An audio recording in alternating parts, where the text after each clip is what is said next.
महाराष्ट्र तेलंगणा सीमेवरील 14 गावं चंद्रपूरच्या जिवती तालुक्यामध्ये 14 गावांचा समावेश करण्यात आला। 14 गावातील नागरिकांना आता महसूल अभिलेख पुरावे देखील मिळणार आहेत।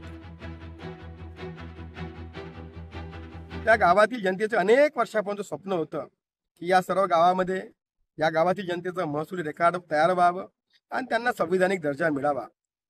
या संदर्भात एक अत्यंत महत्त्वाची बैठक झाली आणि या बैठकीमध्ये मुख्यमंत्री देवेंद्रजी फडणवीस साहेब बावनकुळे साहेबांनी सकारात्मक निर्णय घेऊन आता मात्र या गावांना महसूली दर्जा प्राप्त होणार आहे। त्या गावांचं सर्व रेकॉर्ड अद्ययावत होणार आहे आणि या निर्णयामुळे जिवती तालुक्यातील जनतेचं मात्र आता स्वप्न पूर्ण होणार आहे। आणि मुख्यमंत्री साहेब यांनी ही गावं 14 गावं महाराष्ट्र तेलंगणा सीमेवरील 14 गावं हे पूर्णपणे तेलंगणात राहतील आणि ही महाराष्ट्राचीच गावं आहेत असे आश्वासन दिले आणि तसे संबंधितांना निर्देश देऊन ही गावे महाराष्ट्रातच ठेवण्याचा आदेश दिला आणि 14 गावाचं सीमांकन होईल, इथल्या शेतकऱ्यांना 7/12 मिळेल असे सांगितलेले आहे। जिवती तालुक्यातील 14 गाव आहेत।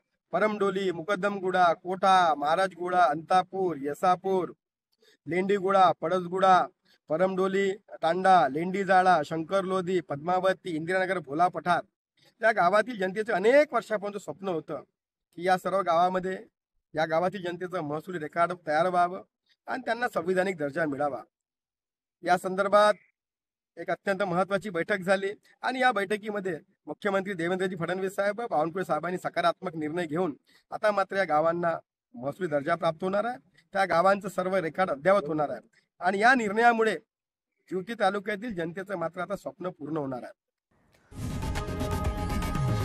लोकशाही मराठी ऐका, पहा, जागरूक रहा।